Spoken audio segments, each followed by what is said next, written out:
અમદાવાદમાં કોરોનાના કેસમાં સતત વધારો થઈ રહ્યો છે। વધુ 9 કેસ સામે આવ્યા છે।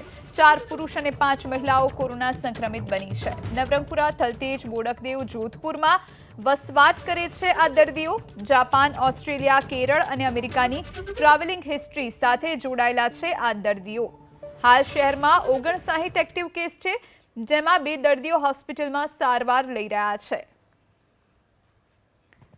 તો અમદાવાદમાં કોરોનાના સંક્રમણમાં સતત વધારો જોવા મળી રહ્યો છે। આ તરફ ટેસ્ટિંગની પ્રક્રિયા પણ વધારી દેવામાં આવી છે। પહેલા દૈનિક 100 ટેસ્ટ કરવામાં આવતા હતા, પરંતુ હવે જ્યારે સંક્રમણ વધી રહ્યું છે ત્યારે આ સંખ્યા 500 પર પહોંચાડી દેવામાં આવી છે। રોજના 500 ટેસ્ટ કરવામાં આવી રહ્યા છે। નવરંગપુરા, થલતેજ, બોડકદેવ અને જોધપુરમાં નવા કેસ નોંધાયા છે, જેમની ટ્રાવેલ હિસ્ટ્રી પણ જાપાન, ઓસ્ટ્રેલિયા, કેરળ અને અમેરિકાની નીકળી છે।